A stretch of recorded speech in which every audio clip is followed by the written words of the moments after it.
Hey guys, so today I have Dr. Carolyn Dean with us again, which I'm so excited to have a second interview opportunity with her. Dr. Carolyn Dean is a medical doctor and also a naturopathic doctor who has authored several books, one of which is The Magnesium Miracle. And that's some of the topics that we're going to be diving into today, how magnesium affects certain health issues, the function of the thyroid, and much, much more. So let's get started. Are you looking for answers, searching for natural ways to support your body, or frustrated with mainstream solutions? So are we. Welcome to the Renewed Hope Wellness Podcast, where we're on a search for answers. We're going off the beaten path and diving into natural solutions to health and wellness issues. Our goal, empower you to be your own health advocate. So let's get started.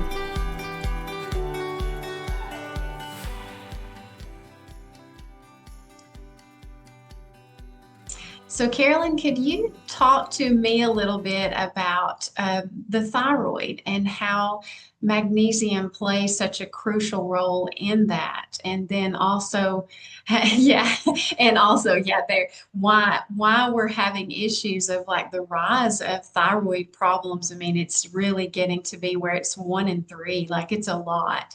So, can you kind of explain the role of that and why we're probably not seeing that improve any as far as the hypothyroidism, Hashimoto's, and all the thyroid issues? Thanks, Happy. Yes, there's a lot of layers to the thyroid. I think the most important for your audience, which may be more women, is as soon as you have a pregnancy, your thyroid has been drained to a certain extent to support your baby. And we know this in allopathic medicine because we follow the thyroid test through a pregnancy, but then there's nothing preventative that's done. We in the allopathic part of my world, we wait until the thyroid is really depleted sufficiently to give thyroid hormone replacement. Even in my other side, the alternative community, we wait and do what armor thyroid or desiccated thyroid, something quote natural rather than a synthetic thyroid. But both people miss the step of using minerals to make thyroid hormone.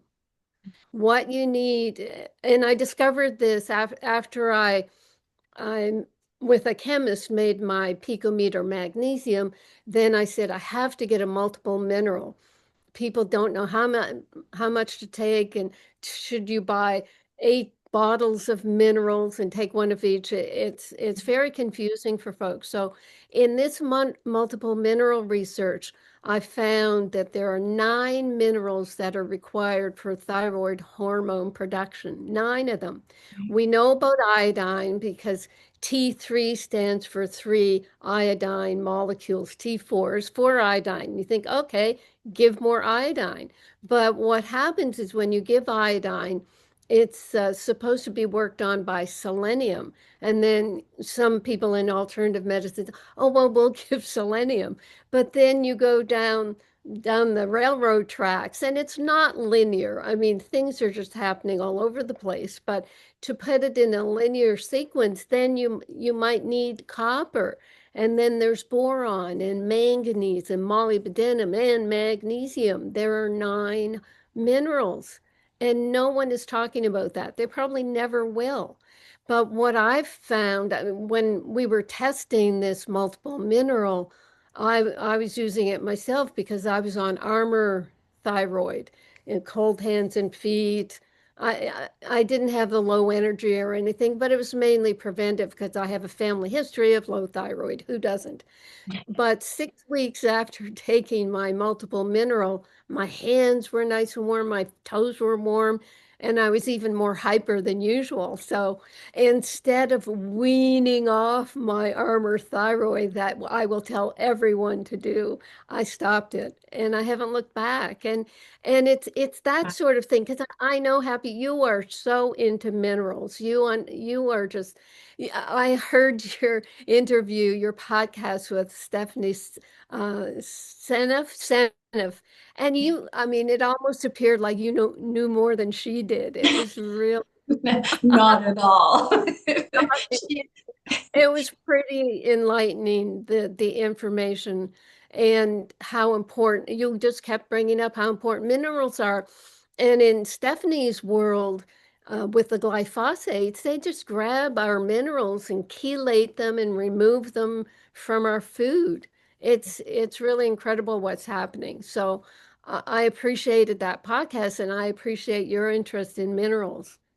Thank you very much. And I think I'm amazed by minerals. I feel like they do run the whole body. And if the messengers are not there, then of course the signals get crossed. And that's where I feel like a broken record on it's mineral loss. You have to put that back. And I think with pregnancy, I've even seen that with infertility, that they're not diagnosable as hypothyroid.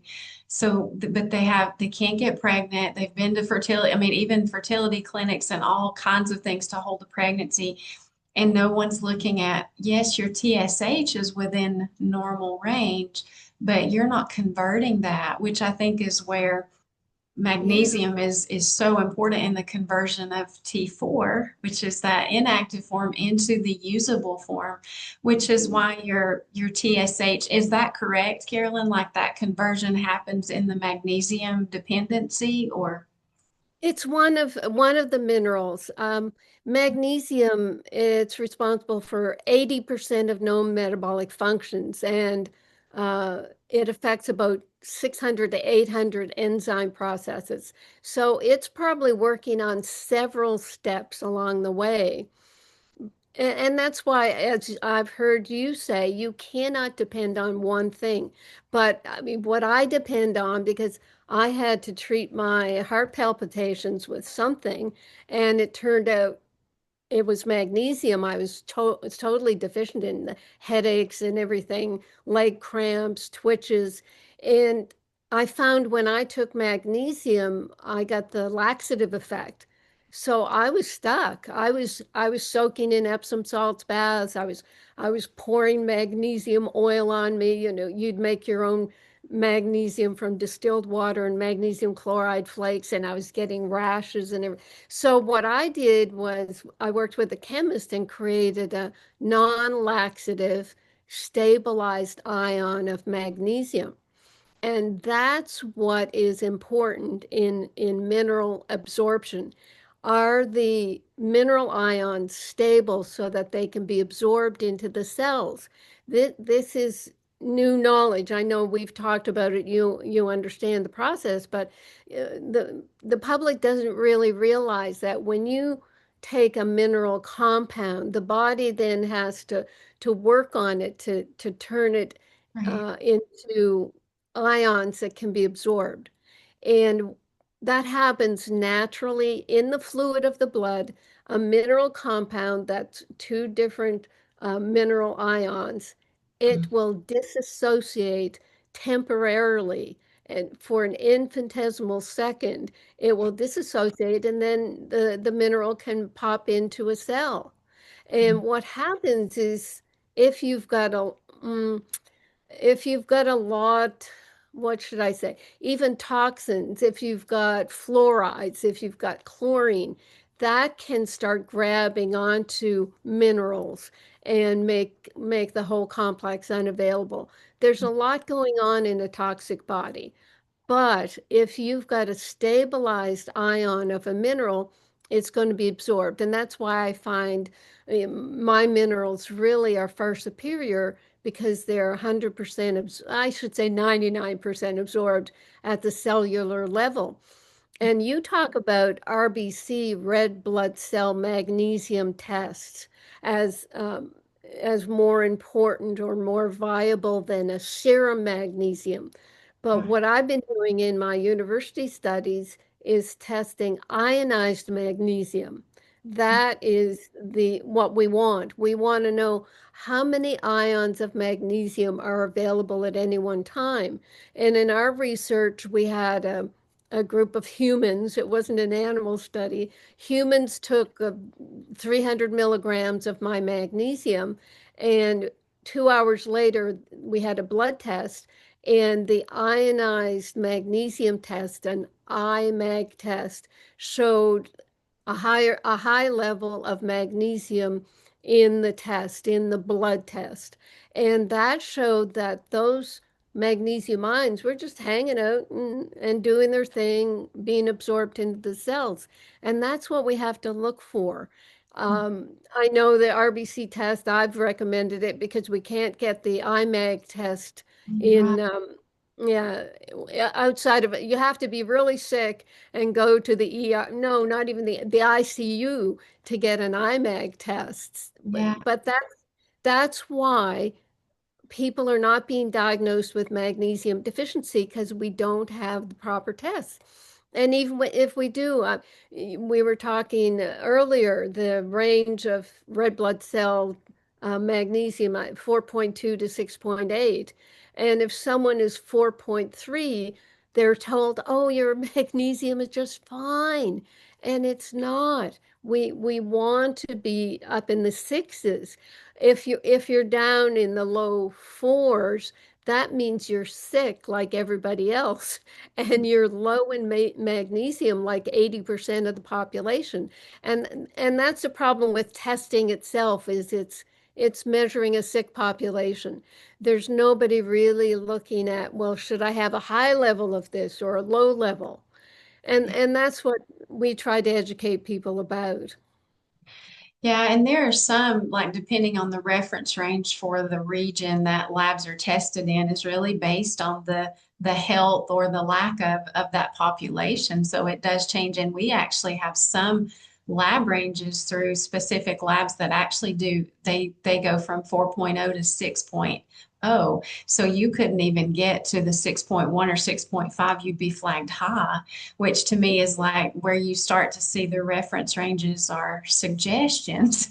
They're not really a marker to go by for optimal health, in my opinion. And I've been amazed with just knowing that the IMAC test is the top of the line gold standard, but not having availability for it.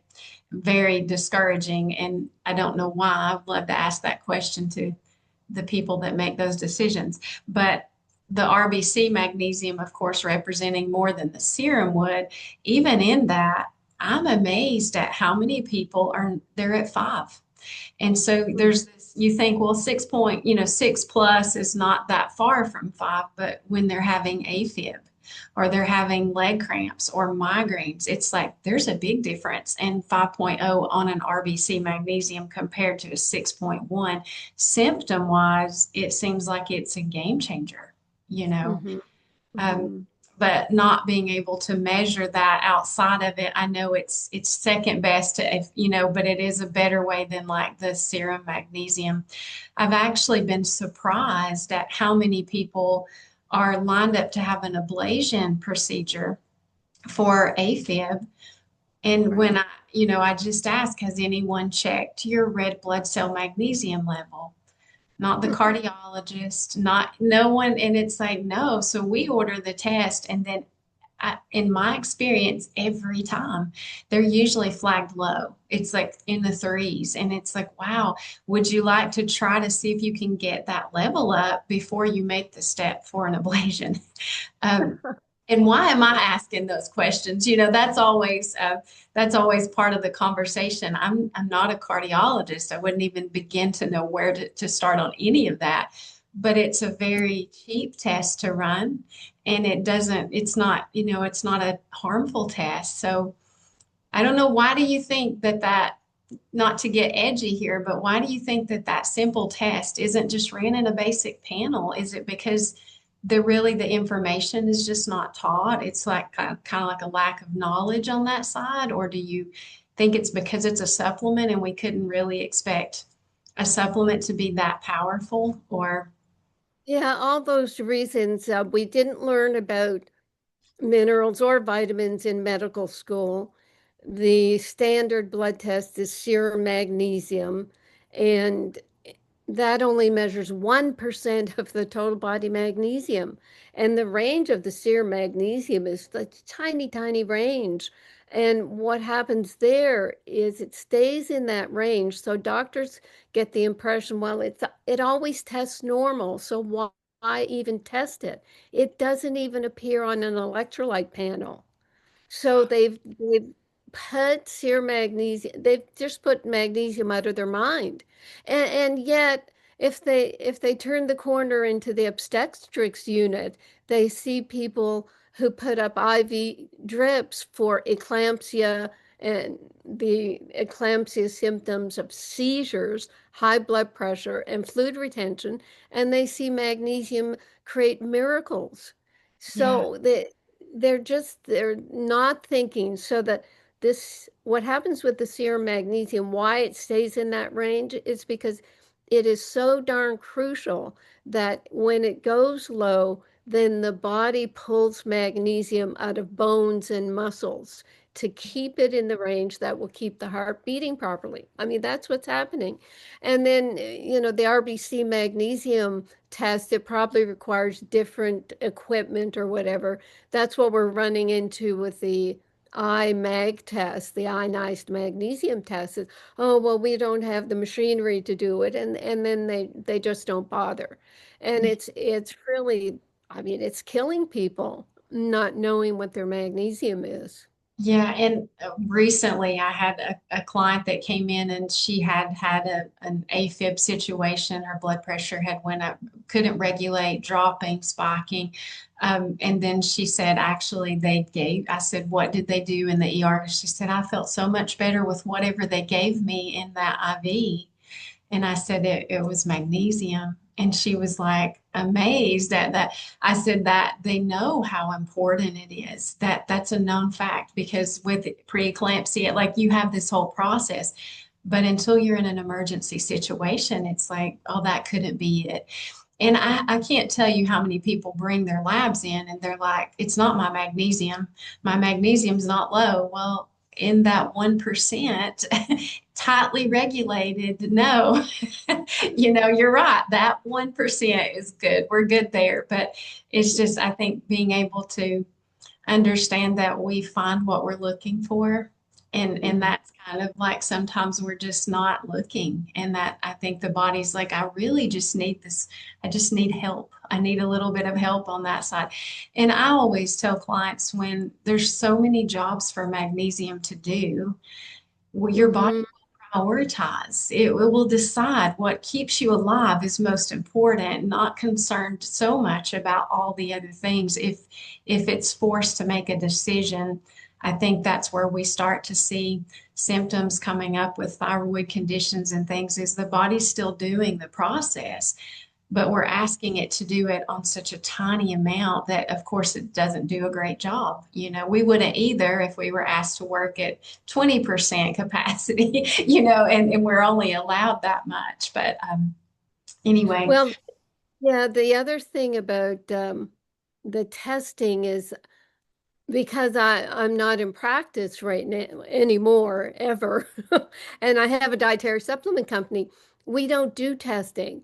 And with something like magnesium, the fail-safe of it, even with my magnesium, which is uh, non-laxative, you're safe in taking it. When I got rid of my heart palpitations and all, I was taking a lot of my magnesium. I took 1,200 milligrams Oh, wow. because on a store-bought magnesium, 50 milligrams would give me the laxative effect. But there was a certain point after about a year or so where all my symptoms, I had a dozen different symptoms. They were all gone, and I could go a day without my magnesium and I wouldn't get any symptoms. So I thought, okay. And at the same time, Happy, my laxative effect started kicking in. So I knew I was saturated. And now I'm only on 300 to 450 milligrams, which is like the RDA for magnesium. I tell people they probably need 600. So what I say to people in general is you can safely take magnesium unless you're on dialysis or have bowel blockage or myasthenia gravis. There are only 3 or 4 contraindications to taking magnesium, and even those are suspect because what they're giving people is the compound magnesium compounds, and they aren't giving them the ionized magnesium, which is what the body's looking for. And also, I'm sure you've noticed magnesium it's just so popular now. It's just, through the roof. Everybody I talk to, oh yeah, I'm taking magnesium. They've all heard about it, but they're taking ones that have a lot of marketing pushing them. Oh, you have to take this magnesium because it has 7 different forms of magnesium. Well, all those forms, the body has to separate them and take out the magnesium and use it. If you're trying to treat really bad magnesium deficiency, you want magnesium. You don't really want the compound where there may be 50 milligrams of magnesium and then 500 of the chloride or the oxide or the glycinate. You want the magnesium. So it's very frustrating when people say, well, I'm taking magnesium and it's not really helping. Well, it may not be helping because you're really not getting that much magnesium. In this, the magnesium L-threonine, or threonate, I should say, they did such an incredible job marketing. They made everybody think it's the only magnesium that can get across the blood-brain barrier. And when you look at the label, it says magnesium L-threonate, 2,000 milligrams, and you think, wow, I'm really getting a lot of magnesium. You turn over the bottle and the label says, well, in 2 capsules, the elemental amount of magnesium is 114 milligrams. So That's it. magnesium is so popular, you're going to be skunked if you don't pay attention. Yeah, and I do, we have that conversation often where people say, well, I take magnesium, so I just need to take more of the type I'm taking. And I'm like, well, you could, but honestly, you're not absorbing that very well. So you probably want to change what you're doing, which is, I have found that from personal, like my mother has had tremendous benefits from the ionized magnesium, that honestly from your supplier, because it's amazing that she could never tolerate 100 milligrams of magnesium capsule, and she's had issues with all kinds of inflammatory bowel issues, and she tells everyone that she's like, that is life changing, because before, her magnesium RBC was always very, very low, so much so that she had heart palpitations, severe leg cramps, muscle pain, but she couldn't tolerate it in the gut because it wasn't absorbable. And now she will not miss. She's like, and honestly, I think that made me a believer more than anything, that the picometer, there is a reason that people can actually take this and not just immediately have the laxative effect when they're nowhere near a therapeutic dose. And it's hard to get people to understand you can have a laxative effect from an unabsorbable magnesium with a very low dose and it not do you any good, honestly. Well, also, happy people don't realize how many symptoms there can be of magnesium deficiency. So they just think of it, oh, it's a simple mineral. I have something really serious. I don't think a little mineral will help me. So there's all those layers, and also their doctors don't support it. Most doctors don't know anything about magnesium. They'll say it's a laxative. And they'll say, well, take it up to the point you have the laxative effect and then pull back. So they're not allowing their body to take care of what do I have in here? Over 65 different health conditions that are misdiagnosed. They're really potentially magnesium deficiency, but we call them a disease and we give a drug, and that drug can drain more magnesium and make you sicker. Yeah. It's so frustrating. But thank goodness, with podcasts like yours, people are getting the information they need. Yeah, and to start putting supplements into that category of, are they able to be activated by the body, and at what cost? Is it going to be 12 steps of a process and that requires energy, which can't be used for other things because your body's trying to utilize what we're, often dumping in high amounts. And I've always questioned that, because I'm like, how many minerals do I need to join with a huge amount of vitamin D, for example, or any of those, fat soluble vitamins? There's a cost involved. And I think we are creating magnesium deficiencies as we try to correct vitamin deficiencies. There has to be a better way to do that, which is really the more whole food sources. And I know you and I talked a little bit about that, I think, off air last time, but there's so many complexities to it that it's just, we're not so simple to say, your vitamin D's low, here's 5,000 IU's, now go be happy. It's like the Well, yeah, magnesium full. what you're getting at is magnesium is necessary to activate vitamin D. So all the research on vitamin D is very equivocal. People are very confused because some studies show you need it and some show, well, I don't think it worked, but it could be the magnesium status of the person. I hadn't had my vitamin D blood test done for probably ever. And when I had it done a few years ago, it was 19. Optimum could be around 60. So here I am living in Maui. I get a bit of sun. I try to stay out of direct sun, but I don't think I had vitamin D deficiency problems. I was saturated with everything else, but I decided, well, let me see if I can change my numbers. So I took 10,000 units of my own vitamin D3, K2, and 3 months later, I redid the blood test and I was up to 63. So I increased my values, but what happened with my magnesium? It went down from 6.4 to 4.8. Oh I my. was using up my magnesium to deal with the vitamin D. And I have heard that story so much in symptoms where people say, oh, my doctor gave me 50,000 units of this vitamin D. It's synthetic.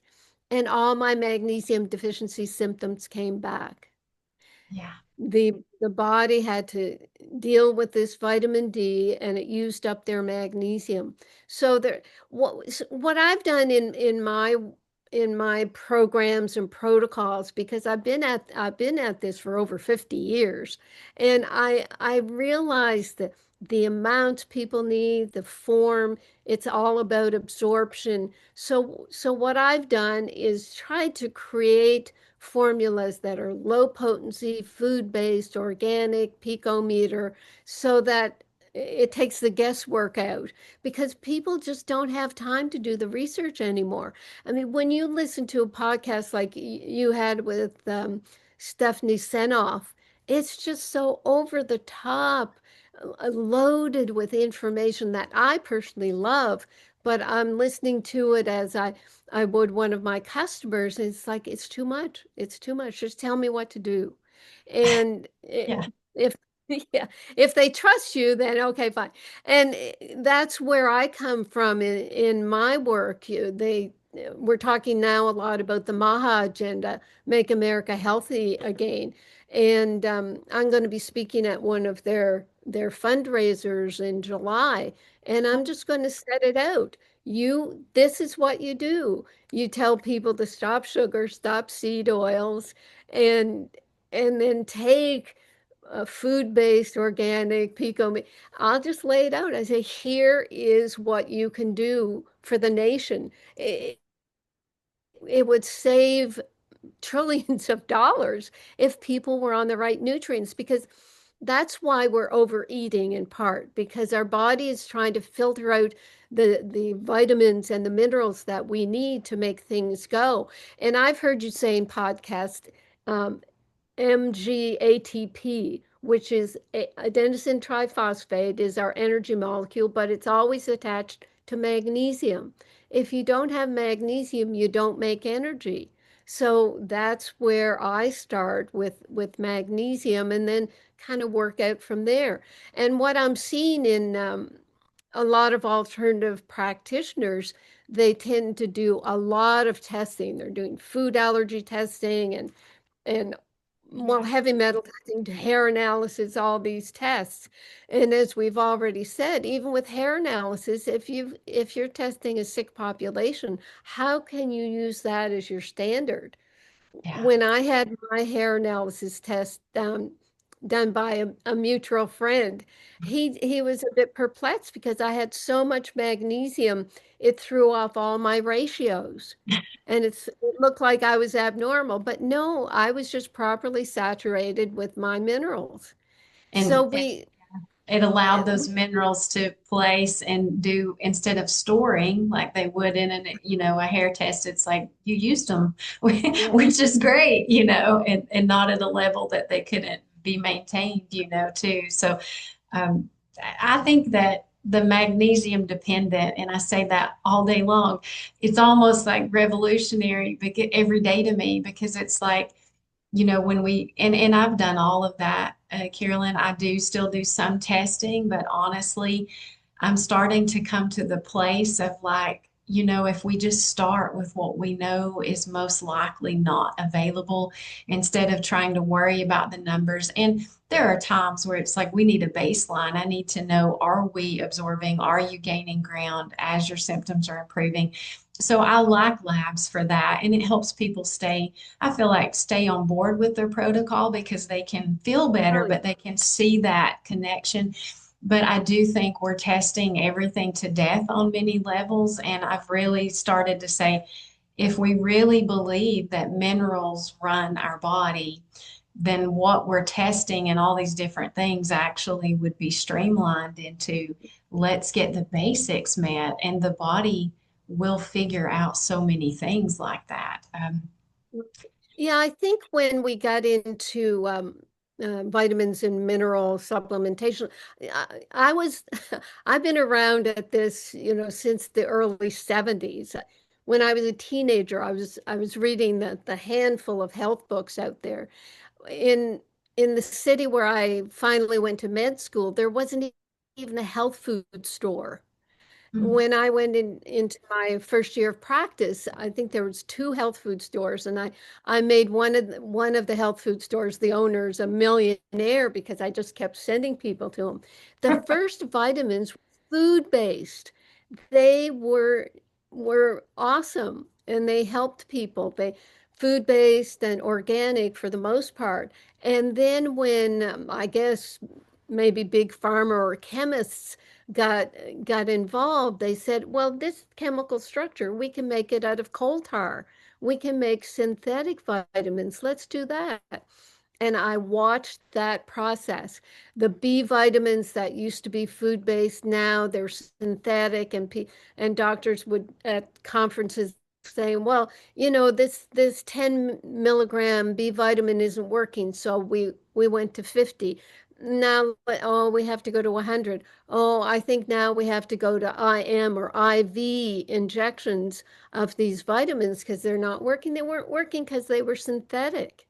So we've evolved to or devolved to a state where the studies that you see in the literature about vitamins and maybe minerals to a certain extent, they're not valid because they're using synthetics. They probably don't use the right amounts. They either use too much or too little. So the whole nutrition research is very suspect. And you're saying it, I'm saying it. I don't have people do a lot of testing. Sometimes they've had testing before they come to us as a customer, but I think you can put the testing aside until you get the basics. Let's get your basic magnesium and minerals. I mean, that's the groundwork. And then the food-based methylated Bs. I don't do a MTHFR test. I'm not really for the 23andMe blood testing. I think they've gone bankrupt actually because the 23andMe that was from the Human Genome Project where Right. they thought they would find out what the all the genes in the body and then they could splice them when they found a problem. Oh, we'll take that gene out. They were so silly. They speculated they'd find 100,000 genes. They found 23,000. And that blew their mind. And that's what really got the epigenetics movement going because it's not the genes, but the interaction of the genes with cofactors that was making the body move. So the whole Human Genome Project gets sold to, I don't know if this is true. This is a story I made up. It gets sold to 23andMe. So then they sell it to the public and oh, you can learn all about your body. What they did is they told people these are the top 100 problems you have with your genes. And it terrified people. It's like, oh my gosh, I've got this, I've got that. How can I possibly cope? And I don't like that. It's really negative testing that there were no answers for these people. And with the MTHFR, maybe 40-50% of people have problems um, creating, what is it, methylating. Mhm. And it's possibly because of magnesium deficiency, because of how important magnesium is in methylation. And they say it's such a problem, and they give high doses of synthetic folic acid, which isn't even a good methyl. Um, Maybe they're giving some B12. But what I say is, 3 and 4 milligrams of methylated food-based bees, and you've got someone who will gradually get their health back. See, what happens as well is when medical doctors got involved with naturopathic medicine, they went with high potencies. Like I mentioned, the 50,000 units of vitamin D2. I mean, you don't have to do that. You give the, you can even just give the body some sun and it will improve their vitamin D levels. So we've got, the overtaking of our bodies by allopathic medicine, who then they left their private practices to join HMO clinics and be paid like a servant of the corporation, so that they just have their 7-minute appointment with a patient, give out a prescription, and then, take the next one. Medicine has devolved. I'm so glad I'm not in a private practice, although I still carry my California license. And why I do that, Happy, is so that I can do my continuing medical education credits to get my license. And it just every year it gets worse and worse and worse. The amount of drugs, the biologics now that they're using, which they're just kind of made up, protein, whatever, from animal sources and vegetable sources, and they put them together and act like it's a drug. I know that, I mean, that sounds really silly what I'm saying, but if you read biologic medicines, it's got no sense of science or rationality, common sense to give people body tissues, animal or human body tissues, mix those up in some sort of chemical formula and inject it in people. And the injections, that's a big part of the new medicine because they're more expensive. You and Stephanie Seneff talked about Wegovy, the Ozempic, and all that. You know what? The main horrible thing that I found out that it's doing? It circumvents the vagus nerve. Oh, It, the factors in the stomach that tell the brain that you're full and all the rest of it, the GLP-1 inhibitors. Well, when you take that as an injection, it goes right to the brain. The message is supposed to go up through the vagus nerve.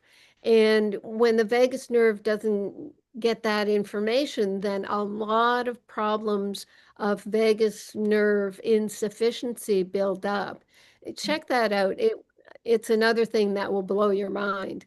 So this information goes to the brain, tells you, oh, I'm full. Actually, I'm nauseous. Actually, I think I have to vomit. I can't stand the sight of food. That's what Ozempic is doing. It is creating medical anorexia bulimia. Yeah.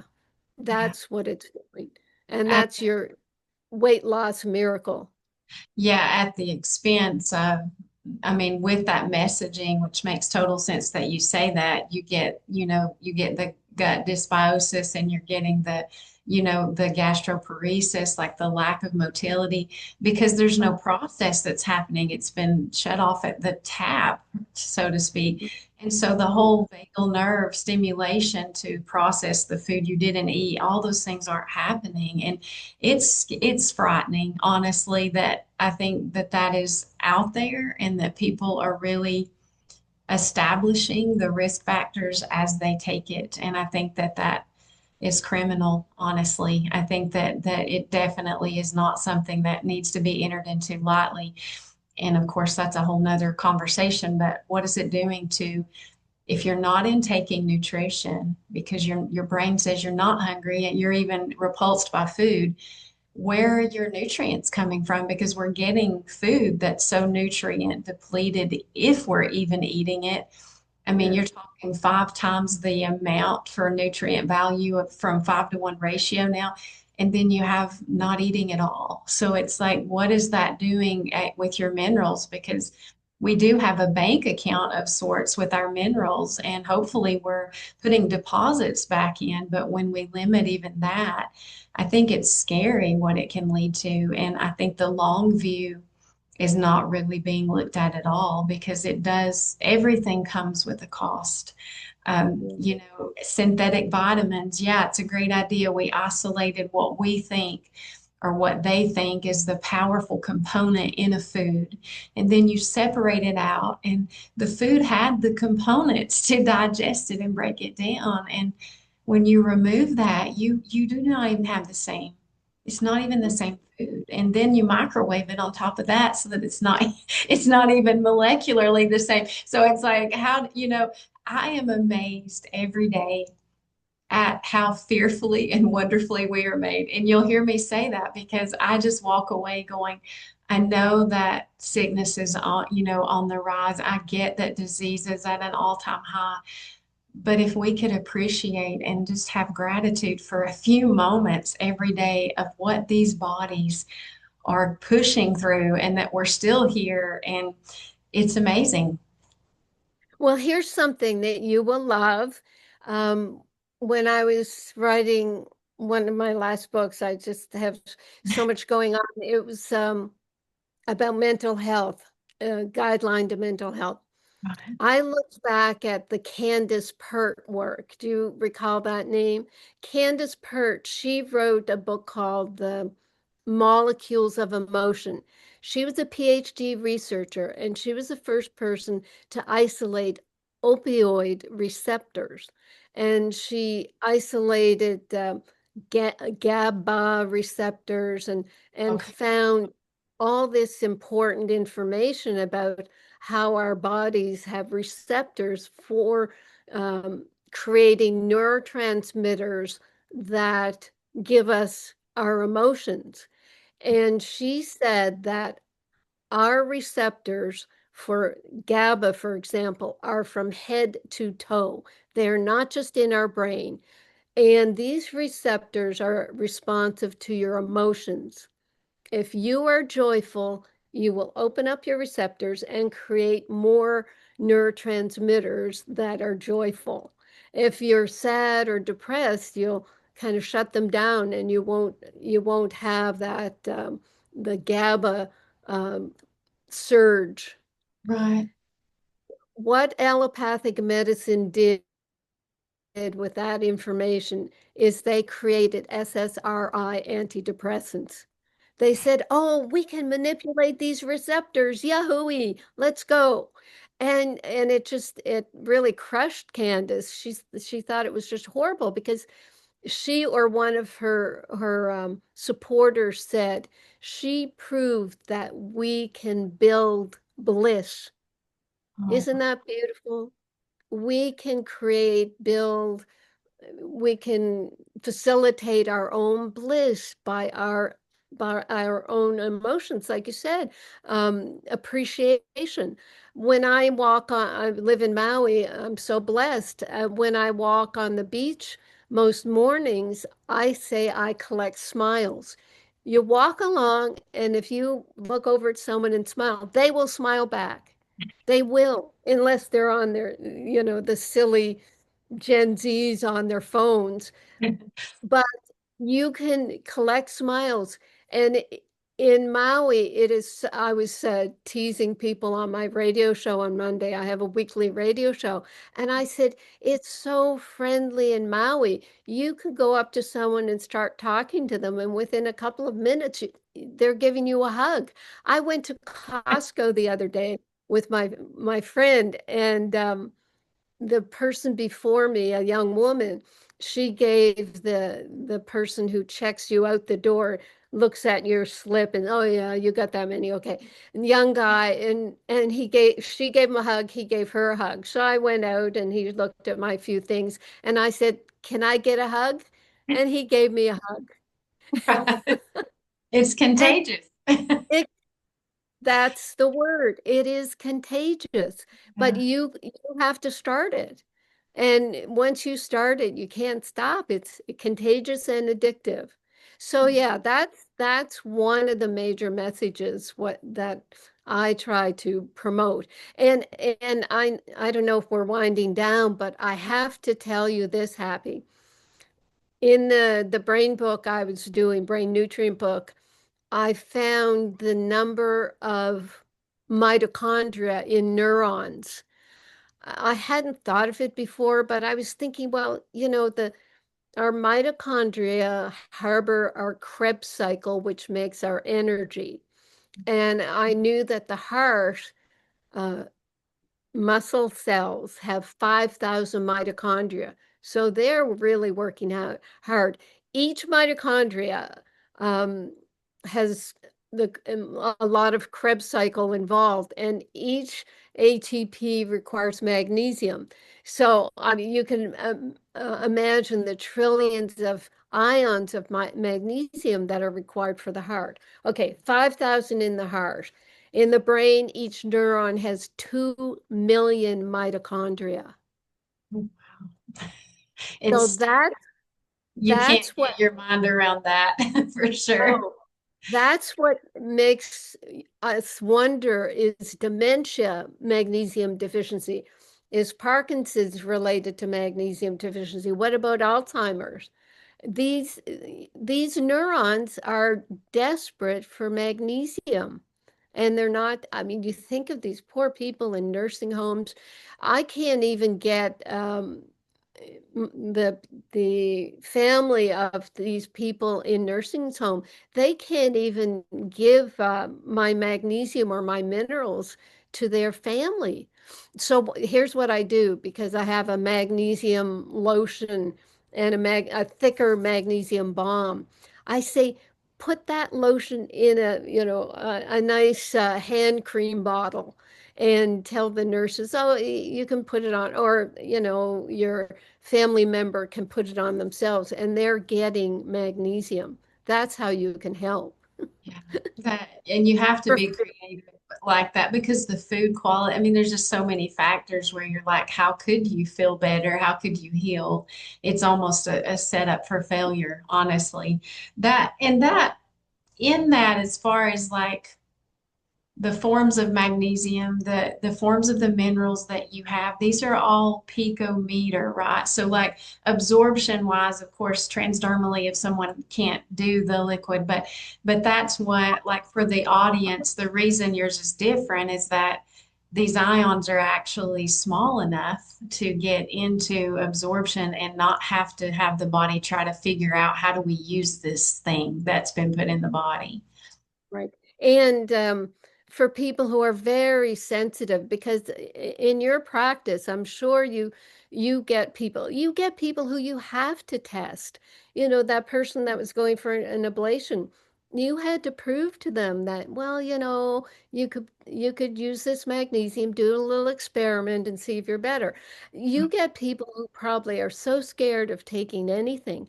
You can tell them, okay, well, spray a little bit of this on your arm, the multiple mineral, spray a little bit on your neck. It will be absorbed and they will start feeling it.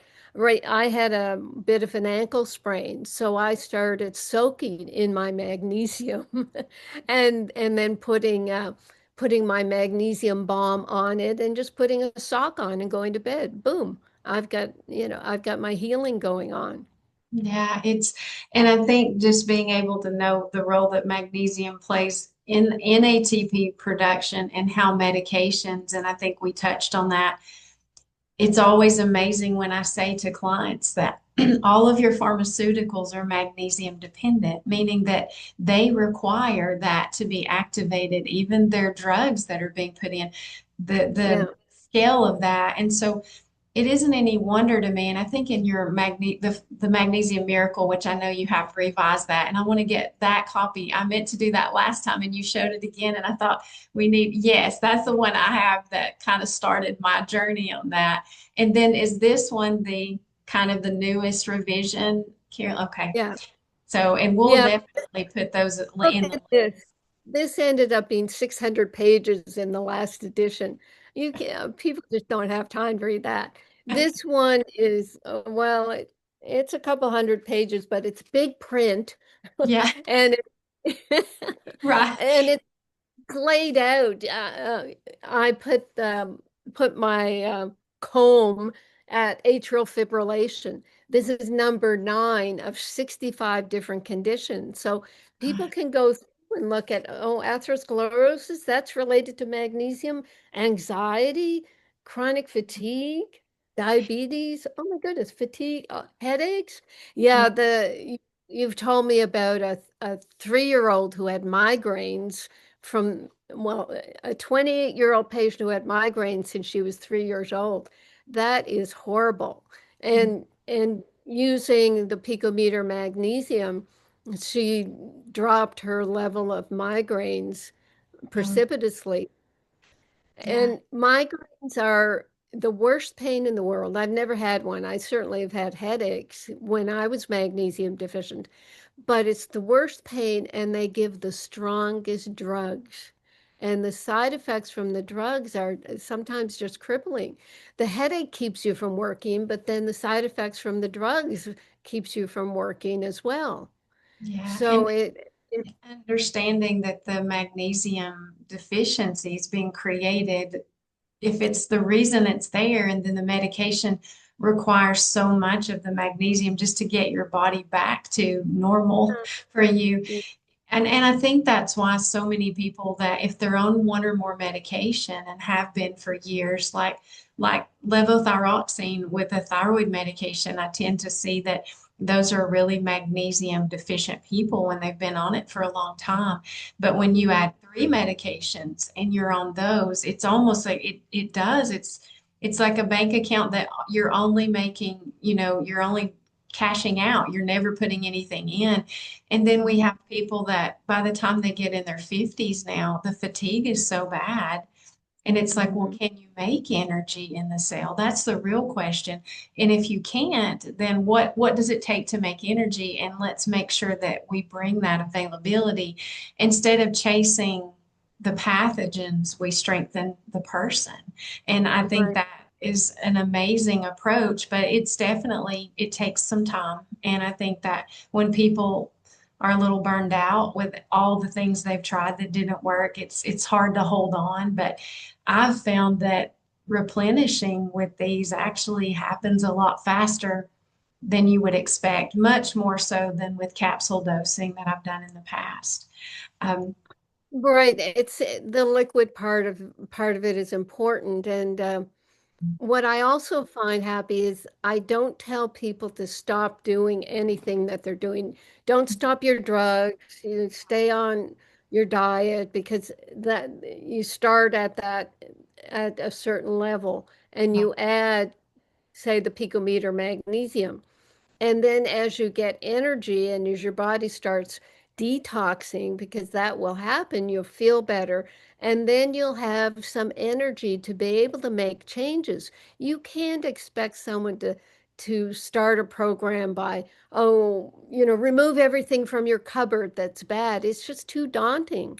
Yeah. So I find that if people can get their energy back a little bit and get their sleep back, because the magnesium is going to relax your muscles and let you drift into a deeper sleep so you don't wake up already all nervous and twitchy.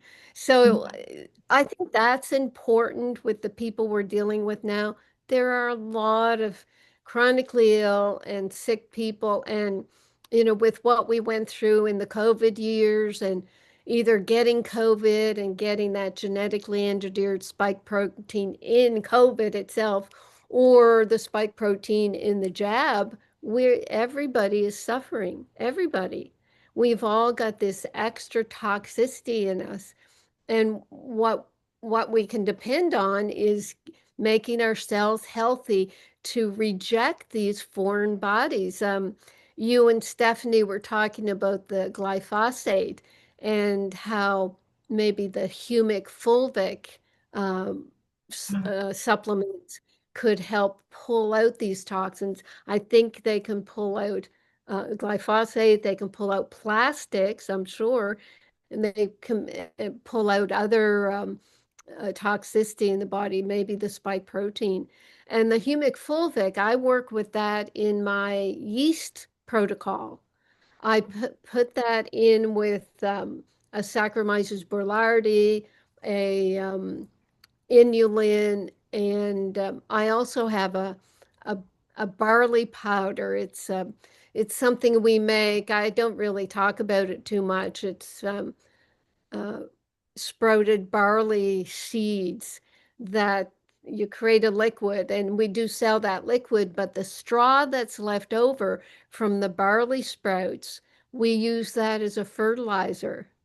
And in my farm here in Maui, we've done experiments where we fertilize a plot of land for radishes. They only have a 25 day growth cycle, so we we fertilized one plot with the barley sprouts and didn't do anything to the second plot.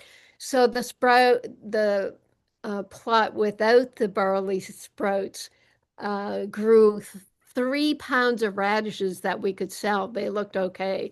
And the other produced 85 pounds. Oh my And goodness. Wow. beautiful, red, huge. What happened to the other plot? The worms and bacteria and the weeds took it over. Mhm. So what I've found from that, and it's kind of a biblical recipe, barley is important in the Bible. Yeah. And what we realized, or what I realized with that, is this form of barley, the way we sprouted it, there's a bit of a recipe to it. Mhm. It gave a life force to the plant, which meant it was healthy and robust, and it detracted predators. The Right. predators will go to the weakest organisms. So they just crossed over and went to the other plot. So Yeah. what we're trying to do with our bodies is create a energetic life force that will reject anything that's not supposed to be there. The body knows that we don't want the spike protein. So if we have the right building blocks, and yes, the drops are on my website as well if people want to experiment with them. I just have that radish study as my research to show that it has sort of a life force, life-giving properties. I think Right. it was quite amazing. Yeah, and I think when soil is healthy, then it doesn't attract the pathogens because the plants are healthy. So, and I think that's the devastating thing about, of course, herbicides is they're changing that whole profile. And so all of the unhealthy bacteria and these negative ones are actually just coming up, and there's a place for them even in a healthy biome, but not at the level. And then yet the nourishing ones are being depleted. And it's really a tragedy, of where do we go from here. And I'm so excited that you're going to be sharing on a platform that hopefully will get people to think beyond removing artificial colors. I think that's awesome. But to me, I'm like, remove the junk food. Like, I feel like it's a bigger discussion. I'm happy you took red dye out of someone's, whatever cereal they're eating, but the whole thing is dead food. So, like, what are we really spending our money on? What are we putting it in? We've got to get back to the basics of how do we make life, and really stop expecting our bodies to be able to overcome the onslaught that we're putting them through, because I think we're finding that they're not up to the task because they don't have what they need. So I hope that you're heard and that it's received, and that it simplifies that we don't really need to chase all of these different food additives and change all these things. We need to change what we're eating to whole food. And a lot of those problems will, and then if the soil can actually have the mineral content that it needs and it's not being destroyed. So a new beginning, hopefully. It's a start, and you have to have that. So I'm a little negative sometimes because I think I see the whole, like, this is so big. Does anyone see what's happening? And yet you have to start somewhere. And it's like you said, I don't say you're going to change everything today. We're going to get everything out of your life because it's Right. overwhelming, but, Yeah. And but it's educating people, just opening the conversation, and then people will go further on their own.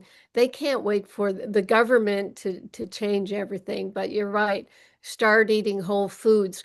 Join a CSA, community supported agriculture.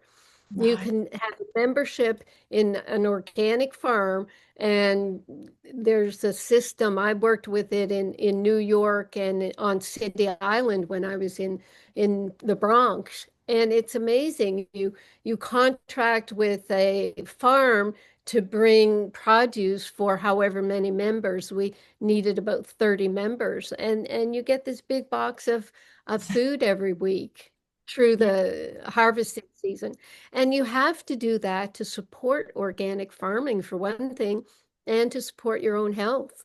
Yeah, and it's making those changes. And I actually did. I actually organized a CSA, and we did that because for a while we were growing lettuces and greens and things like that in our high tunnel.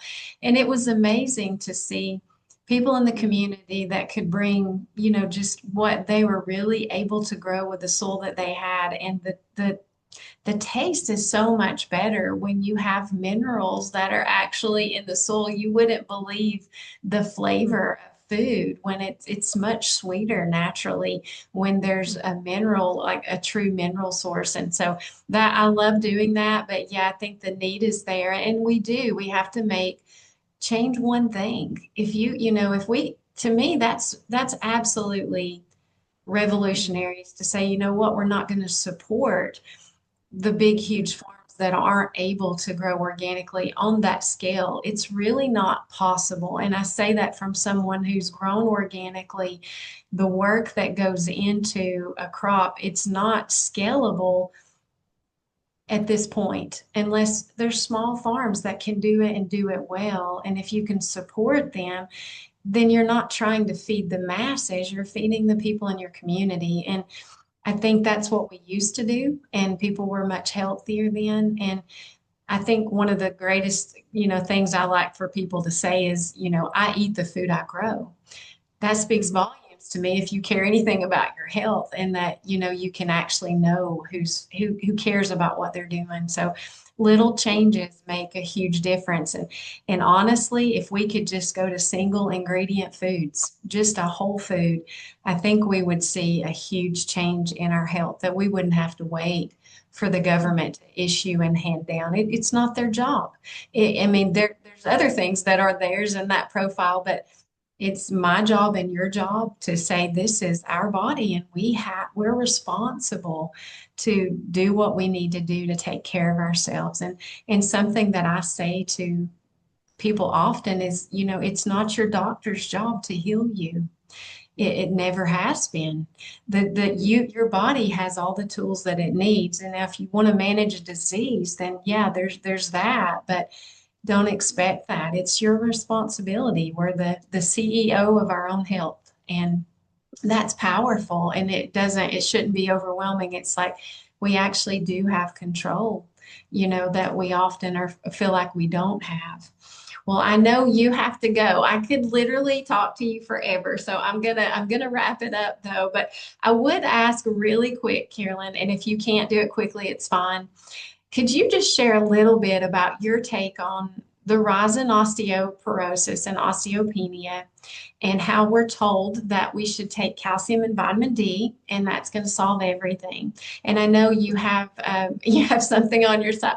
I think I get a little annoyed with that whole like simplifying it to that level, and also seeing that it doesn't help at all to do just those two isolated things. So could you share a little bit about what, just with magnesium, and how important it is to be in that profile for building osteoblast and actually maintaining bone?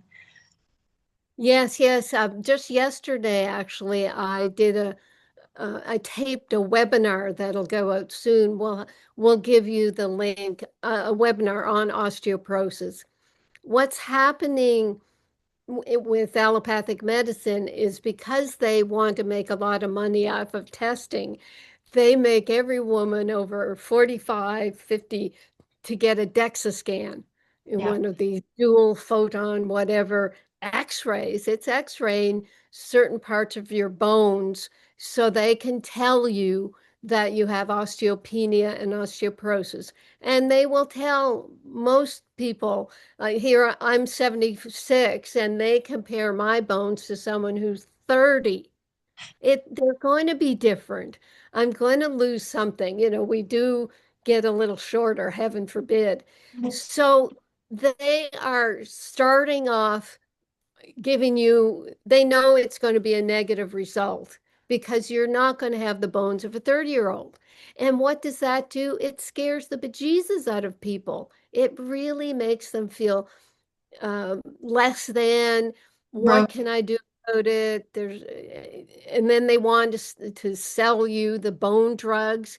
And these bone drugs like Fosamax, what do? They kill your osteoclasts. Your osteoclasts are what modeled the bone into the right strong lattice work structure.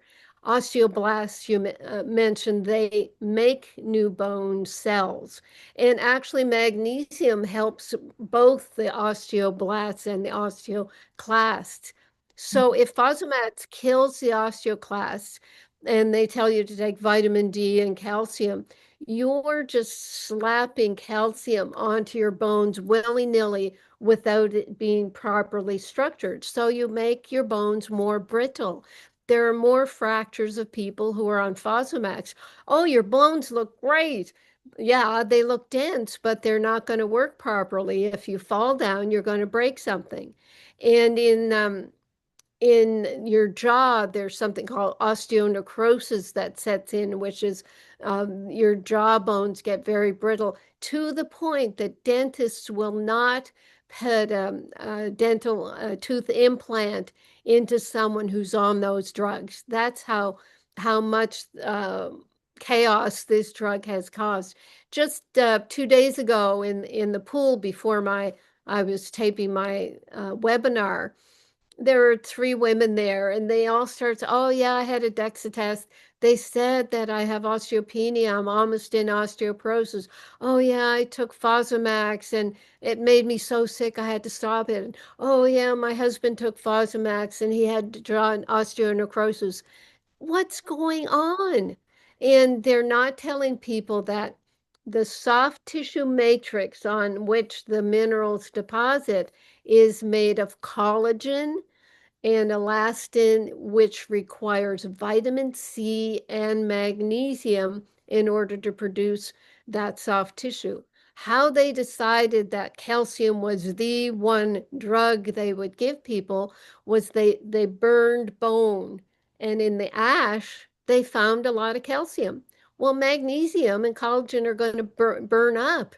They're not going to be a solid substance that's left after you burn. So that's where they start saying, oh, you have to take calcium. And studies out of New Zealand, Dr. Boland, Bolland, he had over half a dozen studies that found that even just taking calcium supplements created a higher incidence of heart disease in women. And also, he and other researchers have documented heel spurs, kidney stones, gallstones, breast tissue calcification, which is misdiagnosed as precancer quite a lot, DCIS. So we're being calcified with taking calcium supplements. And the RDA in America is the 1,200 to 1,500 milligrams. I say you just need about 600, which is what the World Health Organization, and in the UK they say 5 to 700. So I say 600 calcium, 600 magnesium. Calcium at 600 you can often get if you're on dairy products, nuts and seeds, green leafies. You go to what we have on our website is something called a chronometer. You put in your diet and find out how much, well, in general, I don't know how accurate anything is anymore, but it tells you how much calcium should be in foods. And I know myself, if I go on a yogurt binge, and after a couple of days I've eaten a quart of yogurt, I start feeling a little palpitating because it has knocked out some of my magnesium. Right. So I know we do absorb calcium, and there are foods where we can get it. Fish with bones is another thing. So osteoporosis is big business right now. Mm. They're selling the DEXA scan, selling the Fosamax, and scaring people. Yeah, and like Prolia, like yeah, the ones that when there are breaks, they actually splinter break. So there's such a thing as having bones that are too hard. I mean, a substance that's extremely hard actually breaks more easily. But I think we're getting to the place where it's very fear driven and it's like, well, you have to do this or you're gonna break your hip, or well, there's no guarantee you're not going to anyway. And honestly, the likelihood of that. But I think it's, Mhm. yeah, the comparatives, and we're trusting often blindly that this information, and none of us make good decisions when we're afraid. I mean, everything just, you literally, your brain is like, oh, I got to do this. And I think we just get on this medical train where it's like, wait just a minute. Is that really the, and when I see a bone, if you see the DEXA scan reports, it actually has on there increased calcium to 1,200 milligrams and, 5,000 IUs of D. And I said, did they mention magnesium to you? Did that? No. And I'm like, oh, wow. So let's create a heart attack. Like, that's what it feels like. And I'm just like, why overlook something so that seems to go? I mean, all the minerals are paired so beautifully, calcium, magnesium, sodium, potassium, like this inner working relationship that is a dance. And when that doesn't, when you take out your dance partner, you can do all the same moves, but it's not going to look very pretty, and I think that's a lot of what we're doing is really motivating people by fear when we really need to have a health model, not a disease model. And I think that would shift the whole country, which I think we are now 50th in the world for curative treatment and number one in cost. Yeah. Oh, wow. Yeah. And so it's like, how, it's propped up and that needs Mhm. to change, So, and I think that people see, I'll have to send you my book, Death by Modern Medicine. Have I talked about that? no, Yeah, yes, I've been through all this. I wrote that in 2005 after I was attending Codex meetings in Europe where they were trying to standardize dietary supplements and the amount of toxins they would allow in food. So they were trying to allow maximum amount of poisons in foods and the minimum amount of vitamins and minerals. It was oh, I pretty need to get scary. that book, Carolyn. So I'm going to do that. And actually, your 600 page, like the Magnesium Miracle one, um, I listened to that on Audible and on my way back to and from work.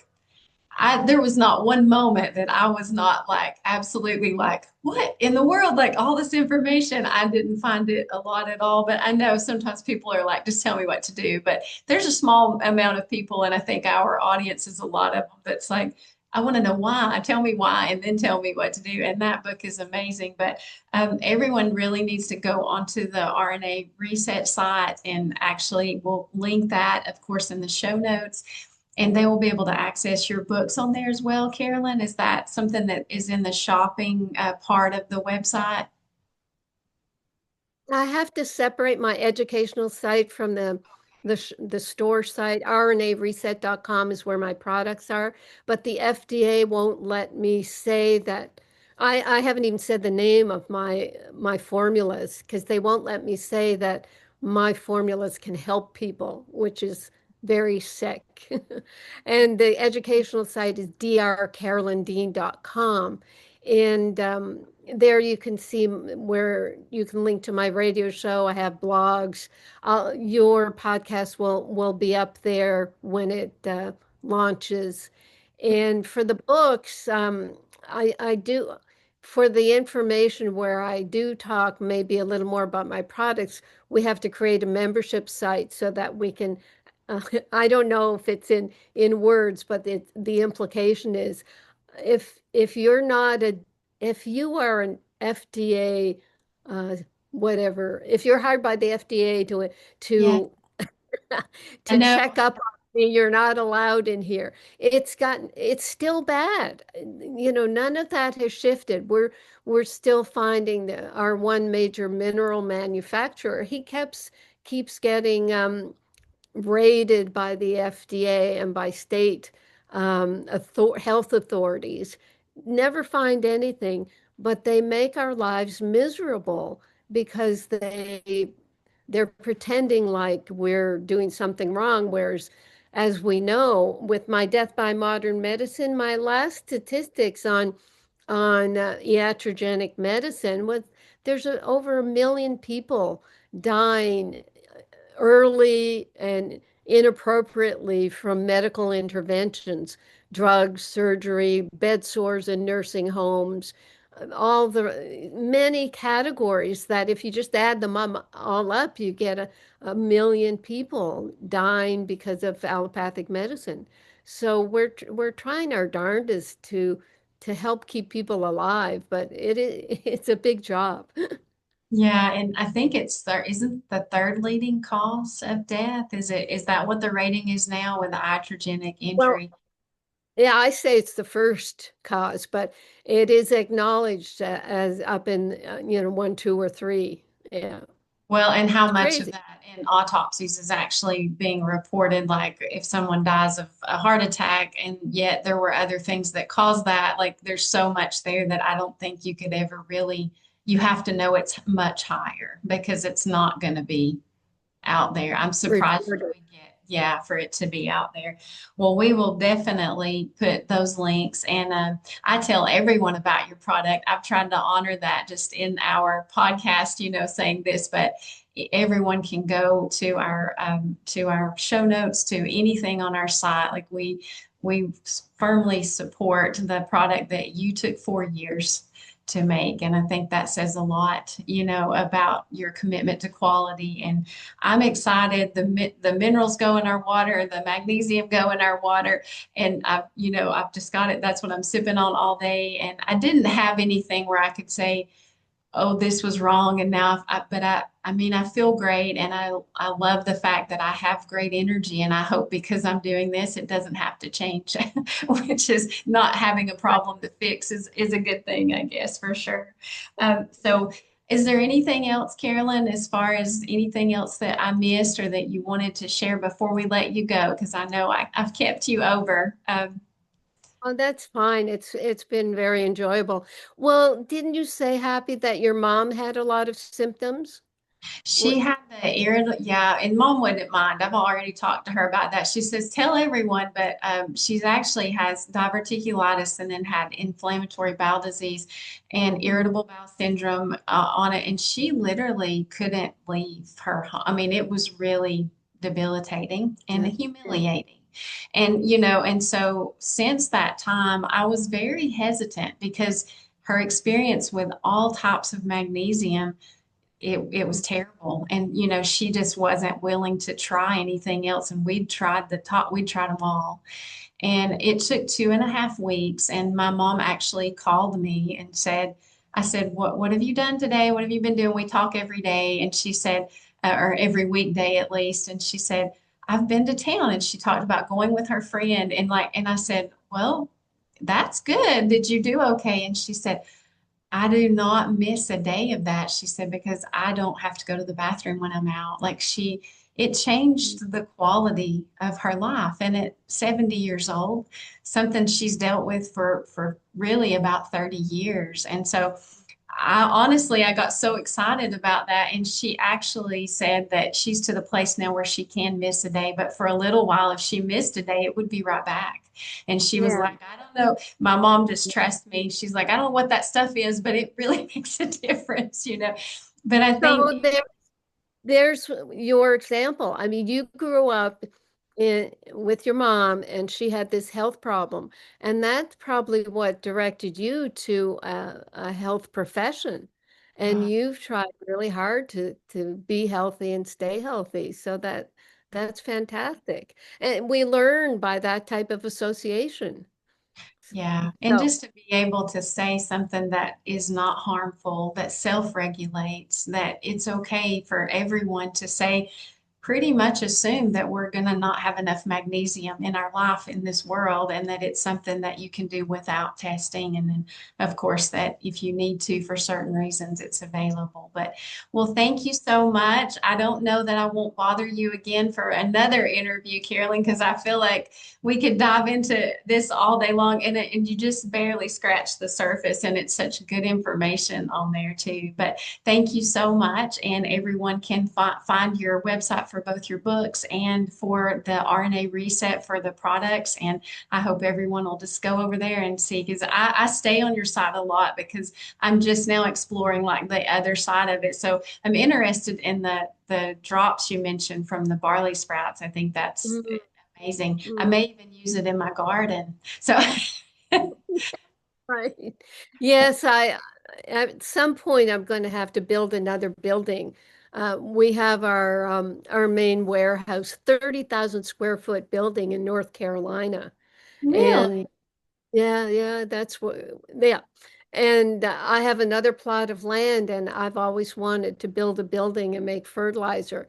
COVID kind of shot the boots out of everybody.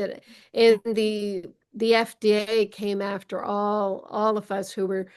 I never said anything about COVID, but they really came down hard on all the supplement companies because they didn't want people to be using natural remedies. So it's been difficult. It's been more difficult for the population though, being shut down, fear-based, and all the rest of it. But I do know that magnesium is helpful for people who have anxiety and fears and worries because it'll calm you, it'll help you sleep.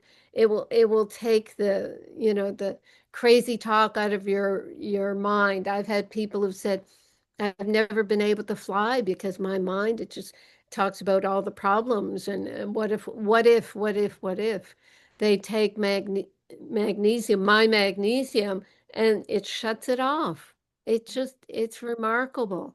It is. So, I think the GABA, the receptors that, you'd mentioned Candace Perch talking about, it's like those are magnesium dependent. So those amino acids that become serotonin, which tell you you're okay, we're safe, everything's good. When you don't have that ability, you don't get that message, which is why it's so tragic that they took that information and tried to substitute in the serotonin instead of trying to work from the top down. So that, guess what? Your body can actually make that if you have all of that going on. So I think COVID was counterproductive, and I'm very thankful for that. As hard as it has been on people, I think it started a movement of people to realize we're responsible for our health. We can't expect someone else to have the answers. And so I think that's why we're on a path that we are, hopefully, with everything else. So, but it was really a difficult time, for sure. mhm, mhm. Well, thank you so much. Thank you so much. You're doing great work, and I really appreciate it. So, all the best. And I don't think my hearts are working today. I tried it earlier today. There's something in the new computers where you can do a heart, and all these red hearts come out. Oh, So, really? Oh, yeah. yeah. I don't even know that. You're way ahead of me, Carolyn. I do good to get on here and do a recording and not botch it. So anyway, technology is not my thing for sure. Thank you so much. Thank you. Bye-bye.